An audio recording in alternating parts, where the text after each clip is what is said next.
So ಇದು ಎಲ್ಲ ಕೂಡ most of it is there in the Sahel market, the reality at dawn. So we shall continue now. Every saint has used the word light. Page number 409. Every saint has used the word light, and I too cannot avoid it because that is the best expression for reality. But that creates some complications because when we talk of light, the idea of luminosity becomes prominent and we begin to take it as glittering. The real light carries with it no such ideas. Under our system, the Abhyasi no doubt sometimes sees light, but the glittering light appears only in the beginning when matter comes in contact with the energy. Please underline that. So glittering light comes only in the beginning when the matter comes in contact with the energy. In other words, it's only a clue that energy has begun to work. So there are many Abhyasis who report that I saw some light during the meditation. And all that indicates is that the spiritual energy has now started to work. That's all it indicates. Okay. The real light has a dawn color or a faint reflection of colorlessness. Now, I think it's very difficult for us to imagine or even think about colorlessness. Now, how can you think about faint reflection of colorlessness? I don't know. But if any of you can do it, please do it and show it to us also. Right? First of all, colorlessness. Then it's a reflection. Not only reflection, a faint reflection. So Babuji's description is beyond our grasp. A much better description is dawn color. Okay, at least something that you can feel of dawn. Because we've seen the dawn. Right? So you go, how many times you've actually gone up to the sky and saw the dawn color? Have you seen the dawn color? When is it that you have seen the dawn color?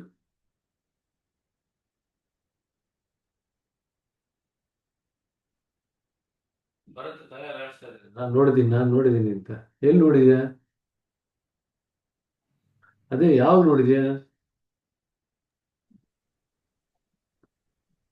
Almost daily. ಏನು? Almost daily. Almost daily. Daily ಏನ್ ಮಾಡ್ತೀವಿ ಮೇಲ್ಗಡೆ ಹೋಗಿ? ನಂಗದು ಅಭ್ಯಾಸ ಇತ್ತು sir. ಮೇಲ್ಗಡೆ ಹೋಗಿರೋದ ಅಭ್ಯಾಸ ಮಾಡ್ಕೊಂಡಿದ್ಯಾ? ಎಷ್ಟೊತ್ತಿಗೆ ಹೋಗ್ತೀವಿ ಮೇಲ್ಗಡೆಗೆ? 5 o'clock. ಬೆಳಗ್ಗೆನಾ? ಸಾಯಂಕಾಲನಾ? ಮಾರ್ನಿಂಗ್. ಬೆಳಗ್ಗೆನಾ? ಬೆಳಗ್ಗೆ 5 ಗಂಟೆಗೆ. ನೋ ವಂಡರ್ ಅಕ್ಕಪಕ್ಕದ ಮನೆಯವರೆಲ್ಲ ಹೆದರ್ಕೊಂಡ್ಬಿಟ್ಟಿದ್ದಾರೆ. ಓ ಏನೋ ಓಡಾಡ್ತಾ ಇದೆ ಅಂತ. ಈ ಬೆಳಗ್ಗೆ 5 ಗಂಟೆಗೆ ದಿನ ಹೋಯ್ತು ಅಂತಂದ್ರೆ ಸಿ ಹ್ಮ್, ನೀನು ಹೋಗ್ತಿದ್ಯಾ ಅಂತಂದ್ರೆ ಅಪರೂಪಕ್ಕೆ ಹೋಗ್ತಿದ್ದೆ ಅಷ್ಟೇ. ಅಂದ್ರೆ ಅನ್ಕಾಮನ್ ಆಗಿ ಹೋಗ್ತಿದ್ಯಾ. Not many people go at 5 o'clock in the morning. ಎರಡು ಕಾರಣಕ್ಕೆ ಜನ ನೋಡ್ತಾರೆ ಡಾನ್. ಅದು ಏನು ಆಕಾಶದ ಕಡೆ ನೋಡಿದ್ರೆ ಸುಮಾರು ಜನ ಬೆಳಗ್ಗೆ ವಾಕ್ ಮಾಡ್ತಾರೆ ನೋಡಿದ್ಯಾ? 4-5 ಗಂಟೆ ವಾಕಿಂಗ್ ಹೋಗ್ತಾರೆ. ಅವರು ಡಾನ್ ಕಲರ್ ನೋಡ್ತಾರೆ. ಬಟ್ ಆದ್ರೆ ಡಾನ್ ಕಲರ್ ನೋಡೋದೇ ಇಲ್ಲ. ಯಾಕೆಂತಂದ್ರೆ ಅವ್ರು ಹರಟೆ ಹೊಡೆಯೋದ್ರಲ್ಲಿ ಎಷ್ಟು ಬ್ಯುಸಿ ಆಗಿರ್ತಾರೆ ಅಂತಂದ್ರೆ ಅವ್ರ ತಲೆ ಎತ್ತದೇ ಇಲ್ಲ ಮೇಲ್ಗಡೆ. ಸೊ ಹಾಗಾಗಿ ಡಾನ್ ಕಲರ್ ಅವ್ರು ಕಾಣಲ್ಲ. ಎರಡನೇದು ಯಾವಾಗ ನೋಡ್ತೀವಿ ಅಂತಂದ್ರೆ ನಾವು ಯಾವಾಗ್ಲೂ ಬೀಚ್ನಲ್ಲಿ ಸನ್ರೈಸ್ ನೋಡ್ಬೇಕು ಅಂತ ಅನ್ಕೊಂಡು ಏನಾದ್ರು ಹೋಗ್ತೀವಲ್ಲ ಆವಾಗ ನೋಡ್ತೀವಿ. ಆಯ್ತಾ? ಬೀಚ್ ಹತ್ರ ಹೋಗಿರ್ತೀವಿ, ಬೆಳಗ್ಗೆ ಎದ್ದು ಸನ್ರೈಸ್. ಈಗ ವಿವೇಕಾನಂದ ರಾಕ್ ಹೋಗ್ತೀಯ ಮೆಮೋರಿಯಲ್ಗೆ, ಕನ್ಯಾಕುಮಾರಿಗೆ, ಹಾ ಸನ್ರೈಸ್ ನೋಡ್ಬೇಕು ಅಂತ ಹೋಗ್ತೀವಿ. At that time you observe. Most of the time that is when more people would have seen the dawn color. 5 ಗಂಟೆಗೆ ಎದ್ದು ನೀನು ಮಾಡ್ತಾ ಇದೀಯ ಅಂತಂದ್ರೆ ನಿಶಾಚರ ಅಂತ. ನಿಶಾಚರ ಅಂತಂದ್ರೆ ನಿಶೆ ಅಂತಂದ್ರೆ ಇನ್ನು ಕತ್ತಲು. ಅಲ್ಲಿ ಆಚಾರ ಅಂತಂದ್ರೆ ಅಲ್ಲೇ ಆಕ್ಟಿವ್ ಆಗಿದೆಯಾ ಅಂತಂದ್ರೆ ಅದಕ್ಕೆ ನಿಶಾಚರ. ಸರಿನಾ? ಇಲ್ಲಿರೋರೆಲ್ಲ ಉಷಾಚರರು, ನೀನೊಬ್ಬನೇ ನಿಶಾಚರ. ಉಷಾಚರರು ಅಂತ ಅಂದ್ರೆ ಏನು?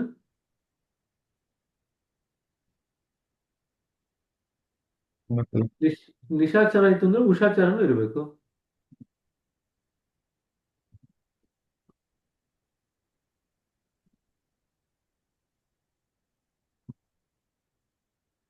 The opposite. ನಿಶಾಚ. ಅಪೋಸಿಟ್. ಹೌದು, ಏನಾಗಬೇಕು?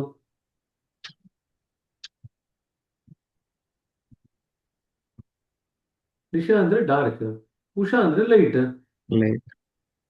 ಸೊ ನಿಶಾಚರ ಅಂತಂದ್ರೆ ರಾತ್ರಿನಲ್ಲಿ ಕೆಲಸ ಮಾಡೋನು ಅಂತ, ಉಷಾಚರ ಅಂತಂದ್ರೆ ಬೆಳಕಿನಲ್ಲಿ ಕೆಲಸ ಮಾಡೋನು ಅಂತ, ಅಷ್ಟೇ ವ್ಯತ್ಯಾಸ. ಸೊ ನಿಶಾಚರ, ಉಷಾಚರ. ಆದ್ರೆ ನಾನು ಉಷಾಚರ ಅಂತ ಹೇಳಿದ್ರೆ ನೀವು ಇನ್ಯಾವುದೋ ಉಷಾಚರ ಅಂತ ಅನ್ಕೊಂಡ್ಬಿಡ್ತೀರ. ಉಷಾ ಹಿಂದೆ ಹೋಗೋದು ಉಷಾಚರ ಅಂತ. ಆಯ್ತಾ? That's another problem. ಉಷಾಚರ ಅಂತಂದ್ರೆ ಉಷೆನಲ್ಲಿ ಆಚಾರ ಮಾಡೋದು ಉಷಾಚರ, ನಿಶೆನಲ್ಲಿ ಆಚಾರ ಮಾಡಿದ್ರೆ ನಿಶಾಚರ, ಅಷ್ಟೇ.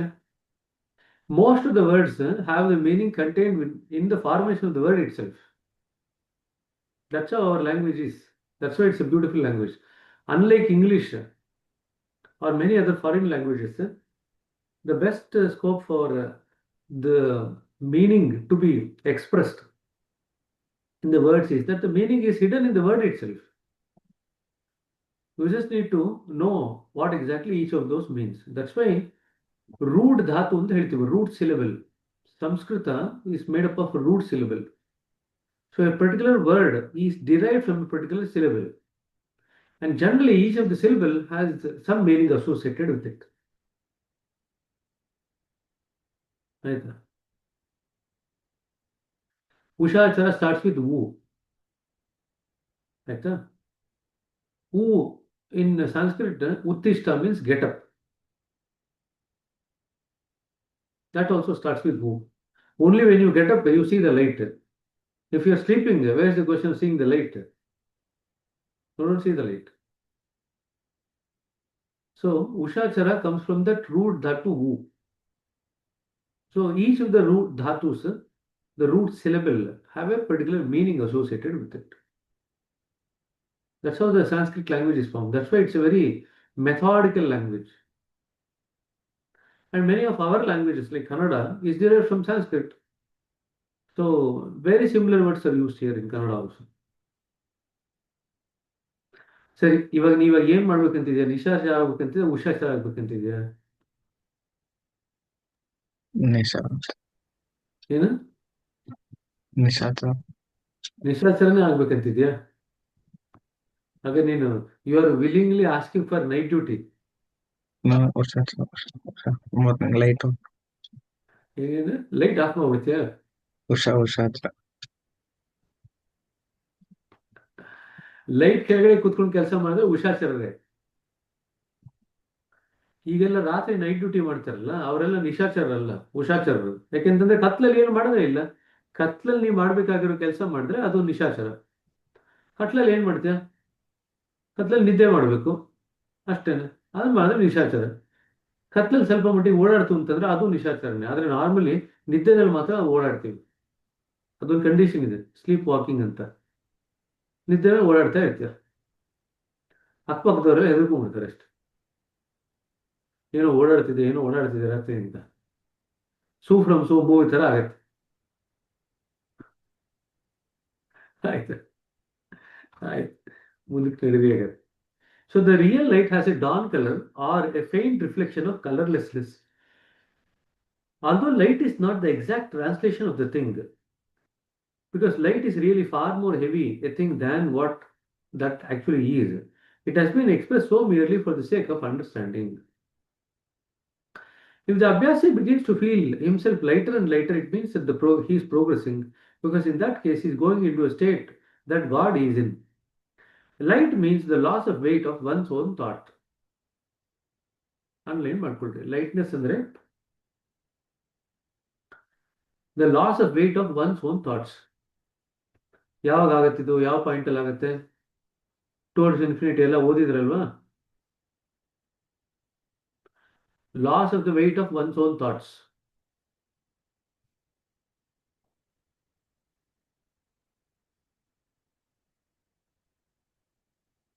ಎಂಟು ಅಂತ ತೋರಿಸ್ತಾ ಇದೆ ನಾನು.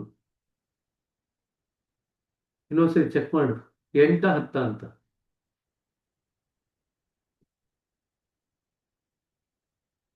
ಈಗಲೇ ಇದೆಯಲ್ಲ, ಚೆಕ್ ಮಾಡು, 8 10. Thus the real light refers only to the real substance, or more appropriately to the substanceless substance. All artificiality and misdirected emphasis, guided by the Abhyasi's own desires and preconceived notions, prove injurious, very often irrevocable. As such, the visions of the light are not to be artificially created or insisted upon. They may only be noted when they do arise without any feeling of personal attachment to any of them. So there are many people, Abhyasis, who see some light, then they say, sir, ಆವತ್ತು ಸಿಟ್ಟಿಂಗಲ್ಲಿ light ಬಂದಿತ್ತು, ಅದಾದ್ಮೇಲೆ ಲೈಟೇ ಬರಲಿಲ್ಲ. ನೀವು ಆ light ಬರೋಂಥ sitting ಕೊಡ್ಬೇಕು sir. ಆಯ್ತು, ಆ ಥರ ಲೈಟ್ ಯಾವುದು ಬರಲ್ಲ. ಲೈಟ್ ಯಾವಾಗ ಬರುತ್ತೆ? ಮೇಲ್ಗಡೆ ಓದಿದ್ವಲ್ಲ, ಏನಂತ ಓದಿದ್ವಿ? When the matter comes in contact with energy, then you see light. So ಇದು ಜ್ಞಾಪಕ ಇಟ್ಕೊಳ್ರಿ, ಸರಿನಾ? Consciousness is also glow only, but the difference is the kind of light that you get in consciousness is it's a very, very cool light. It's very soothing. You see the light and then it feels so soothing and cool. It has an element of coolness associated with it. It's like a moonlight. It's not like sunlight. Sunlight has heat. Moonlight has coolness. So that is the kind of light, the feeling that you get when you see the light of consciousness. The consciousness can also appear as light. Okay.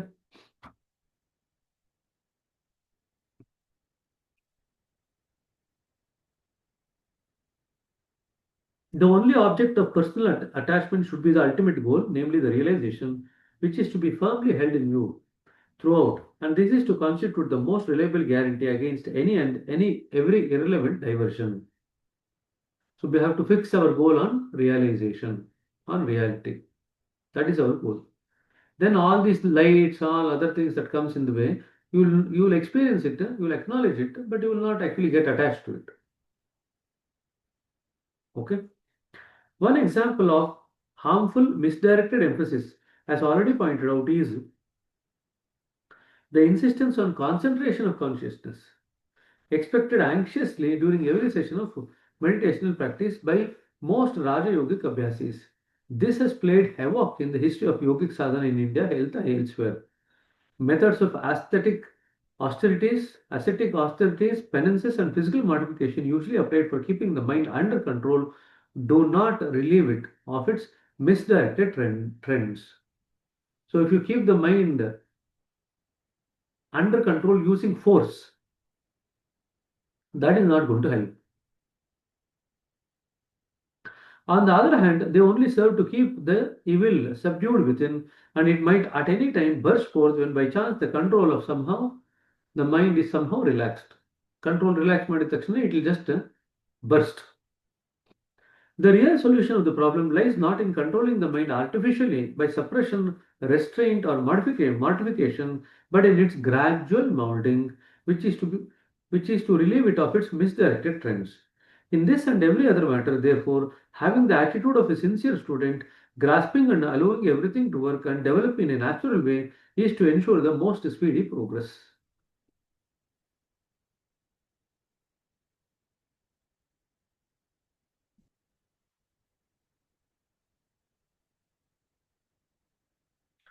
Generally, I advise meditation on the heart at this point where you feel it beats.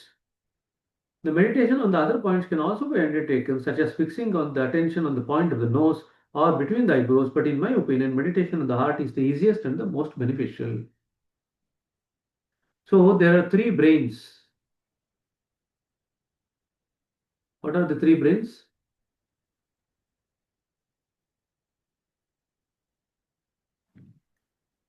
Brain, heart, The head brain. Yeah. the head brain, heart brain, and gut brain. Gut. Okay. Head brain, heart brain, gut brain. There are three brains. The science also now accepts it. Now the heart brain is in the heart. The gut brain is what most of the common people use. People who are engrossed in worldly life, they use the gut brain. And the purpose of the gut brain is only three things: ingestion and digestion, reproduction, and lastly, excretion. That's it. Three things. Most of the people are engrossed in this particular level only. So people who do not study anything, who do not read and write, they're still there, but they're existing at the level of the gut brain. Okay. Now, when a particular person starts becoming more knowledgeable, they start using the intellect. Now, that is when they start functioning from the level of the head brain. That's the reason why all of us are sent for education. Education is to stimulate the head brain. By stimulating the head brain, you make that the basis for your life. If this is not activated, only this becomes the gut brain is anyway active. Whether you like it or not, any person who is born will have the gut brain active. And they lead their entire life gut brain centric. Now, if you activate the head brain, you start trying to lead a life head brain centric. Most of the IT people are what centric? So, head brain centric. Okay, not only the IT people, that's why it is called as knowledge economy. Okay, now very few people are aware of the heart brain. Scientists have now recently worked out that heart brain consists of around roughly 60,000 neurons, 60,000 nerve cells, and they are the one that actually become the center of our life when we meditate on the heart. So we have to become heart brain centric. Okay. Now, like the function of the gut brain is to do this, the function of the head brain is what?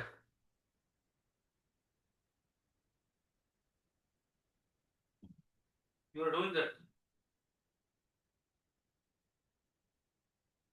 What are you doing? Thinking. Thinking. So the head brain is thinking. See, automatically you start taking work from the head brain. Where are you centered now? You are centered here. Now, this is the heart brain. You have to be centered here in the heart. Yesterday, interestingly, I wanted to talk about this in the last night meeting, and then Lalaji writes about the same thing, the heart brain. See, Lalaji has written about it, the heart brain, in 1944. You know what he writes? So long as the special powers are not there, the awakening of the brain of the heart cannot be possible.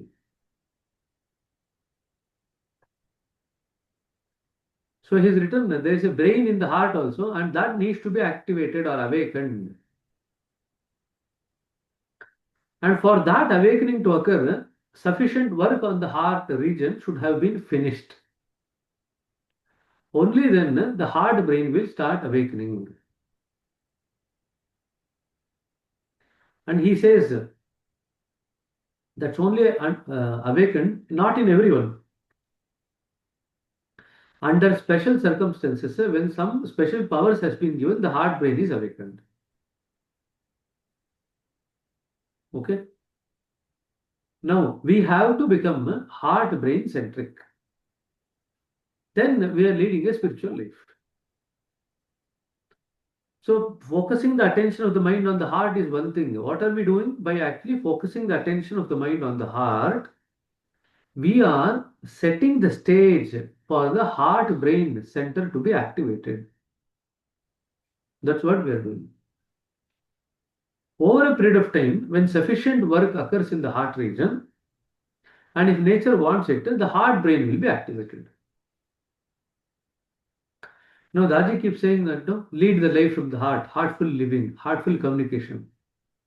But for you to be able to do that, the heart brain should be active, no? If the heart is still a pumping organ, then there is no question of heart brain activation, no question of heartful communication, no question of heartful living.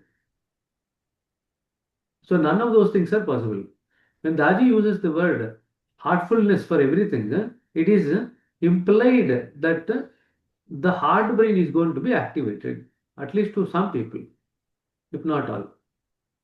When the heart brain is activated, then you can say that you are in the realm of heartfulness. And see the beauty of it. The heart brain is in the middle compared to the head brain and the gut brain. So when the heart brain is activated, what happens is it is going to balance between these two, the gut brain and the head brain. When the heart brain is activated, it is going to bring the gut brain and the head brain into balance and under control. So you stop eating unnecessarily. So the gut brain is coming under control. You will stop thinking unnecessarily. That means the head brain is coming under control. See how beautiful it is. In other words, when the heart brain starts activating or starts working for our purpose, then whatever is happening in the gut and in the head starts coming under our control. So when this becomes the center through which we actually act, then we are in the most close alignment with the center or the divinity.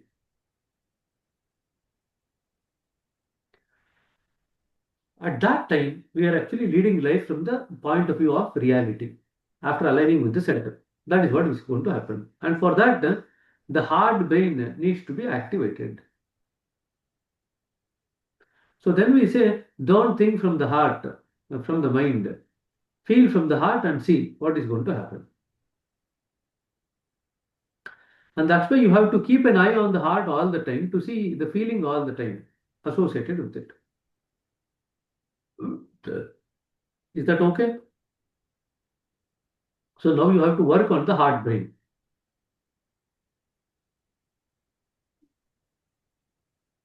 Now the question comes, sir, if I've given my heart away to somebody, where is my heart brain?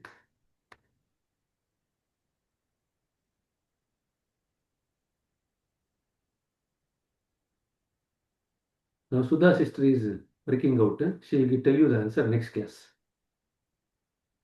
Where is the heart brain? Okay, so we'll move on. Remember these three brains. You have to start learning to lead from the life from the heart brain. Then you are now centered in heartfulness. When you become centered in heartfulness, you go towards the center. சரியா சரி ಮುಂದಕ್ಕೆ ಹೋಗೋಣ ಹಾಗಾದ್ರೆ. There is a great philosophy underlying meditation on the heart. The heart is a pumping station of the blood. It sends out purified blood to all parts of the body and to the smallest cells. Now we have taken the heart to be the center of meditation. The blood that runs through our system is affected. The solidity due to our own thoughts and actions begin to melt away. So this is a question for you in the exam. Why do meditate on the heart? And what is supposed to happen? So this entire paragraph you have to write. Now we have taken the heart as the center for meditation and the blood that runs through our system is affected. The solidity due to our own thoughts and actions begin to melt away. This is the first thing that we begin to gain from the first day by the method of meditation on the heart. Heart is the nucleus and creates the vibrant motion wherever it is directed. This is the field for the mind to work, and this is the instrument by which we develop the discriminative faculty. So heart is the field on which the mind works. This is what Babu is saying. This is the field for the mind to work. What is the field? The heart is the field for the mind to work. And thus, this is the instrument by which we develop the discriminative faculty. Which one? The heart. To the extent that the heart is clean, to that extent that person will have discrimination.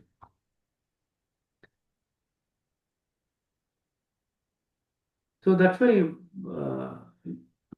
Daji says, to the extent that the soul is pure, to that extent discrimination has developed.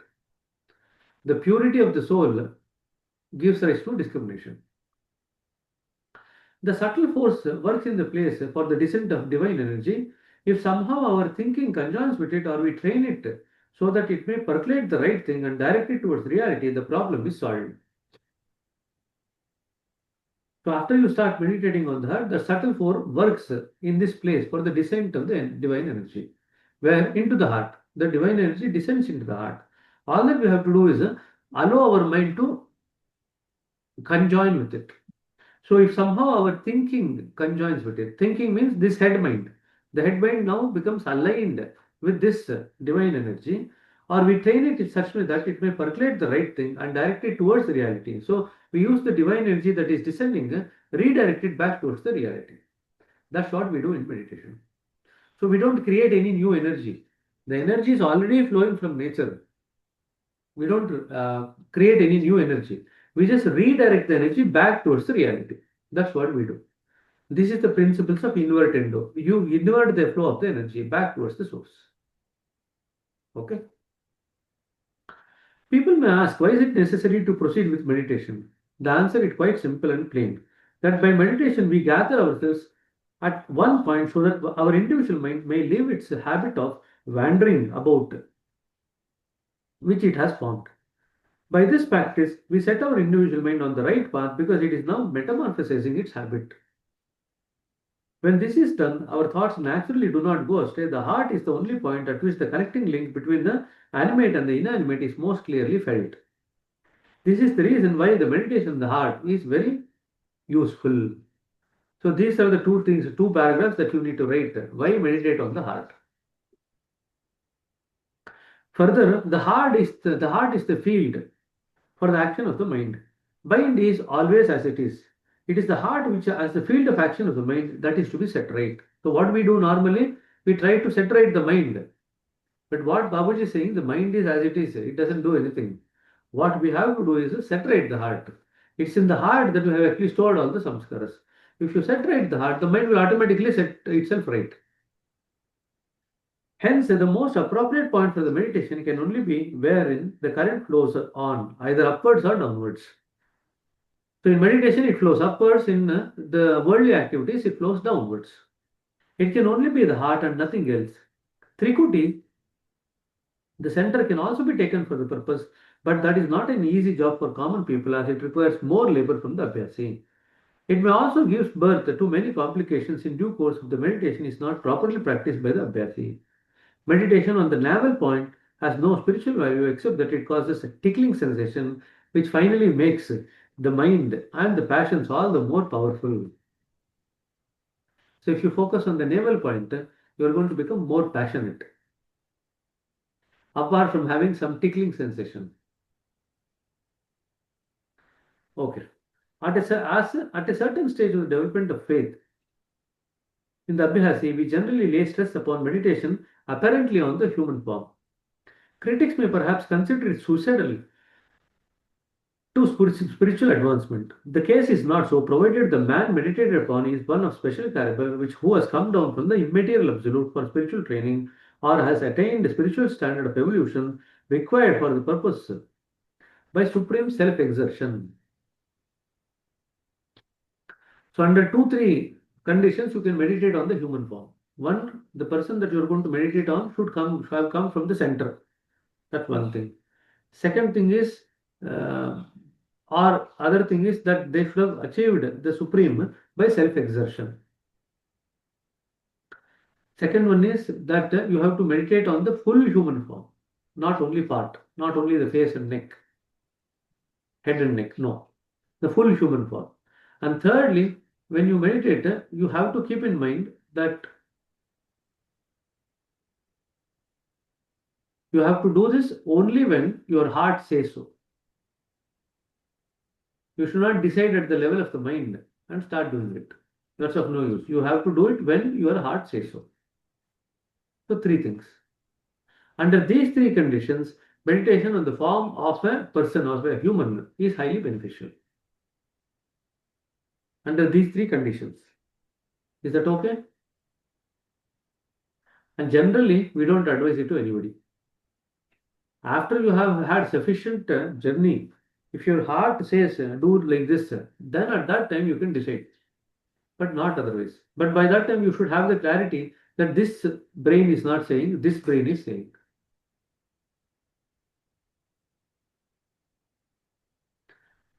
If you have the thought, then you are thinking about it a lot. That means it's not the indication from the heart. It's from here. Indications that come from here is always followed by a series of thoughts. Indication that comes from here does not have any follow-up thought. It just indicates, and after that it keeps quiet. And you might ask why. We have more number of neurons here, so they also have to work, no? So you give a chain of thoughts, you get it. You have less number of neurons in the heart, only 60,000. So it works very efficiently. It just gives an indication, keeps quiet. Because otherwise, it does not have the capacity for other work. So it conserves the energy. So that unnecessary thinking is not there. That's why heart's signal is not followed by a chain of thought. The head brain signal is followed by a chain of thought. Remember that. Okay. Now, preliminaries for meditation. When the thought of going back to the origin was stirred up in man, it became essential for him to bring activity which had sprung up in him into the latent state as far as possible. This is in the context of the posture that we read in the first maxim. He is repeating that here. He began to seek out means for it. At last it came to his understanding that just as the latent motion was grosser in comparison to the absolute with which it was connected, even so he must take up something grosser for the purpose to enable him to attain the desired ideal of reality. This led him to the conclusion that he must create in him a form of contraction or withdrawal similar to that at the time of pralaya. So compared to the absolute, this latent motion is a bit grosser. Likewise, compared to the state of activity, when you actually bring the mind into a state of the body into a state of contraction, you are bringing into a more grosser state, and that gives you the push to go back towards the center. That's what you are doing.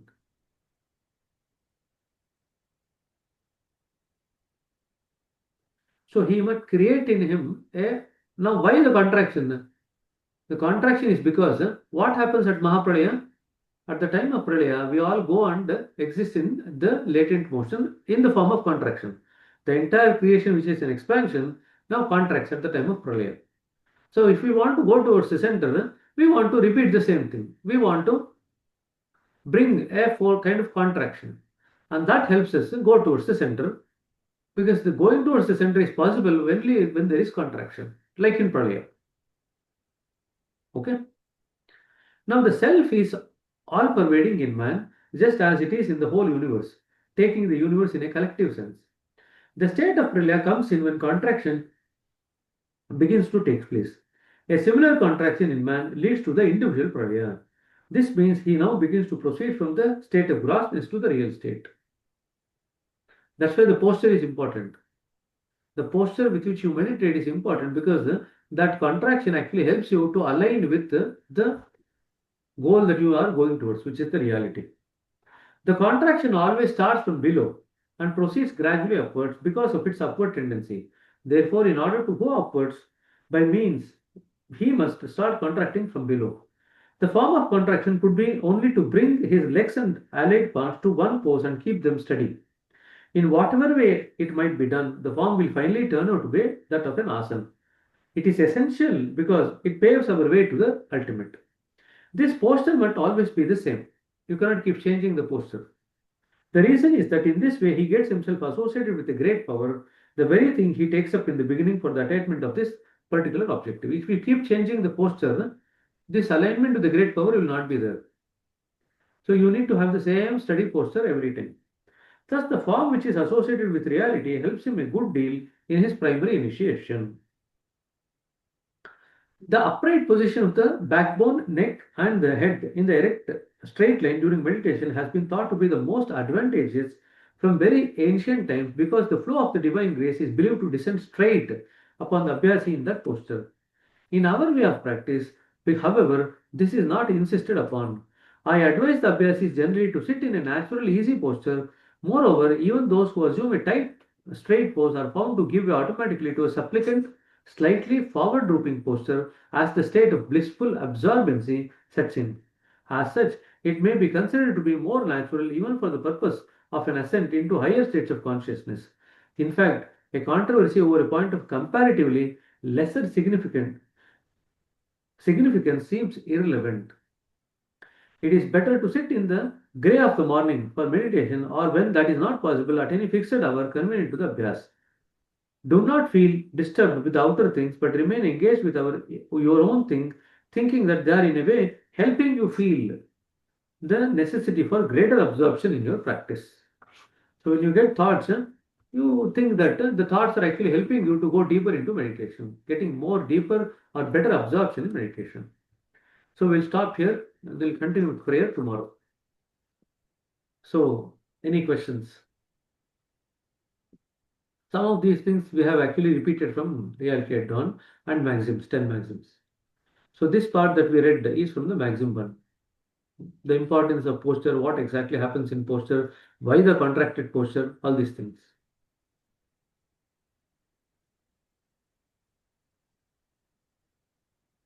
Any questions? Sudha's sister is feeling restless because it's now 7:17. So her body clock indicates to become a bit restless as the time crosses 7:15. Okay. So if there are no questions, I think it's fairly straightforward. That's why I said we finished Rajma philosophy earlier, because there are a lot of repetitions. But those two paragraphs, why we meditate on the heart, just keep that in mind. That's a question that you might get in a closed book also, open book also. So you should be able to write it. Okay? Sari Hagada. We will catch up tomorrow morning then. Okay? Namaste. Have a nice day. Okay? Thank you, Bye. brother. Thank you.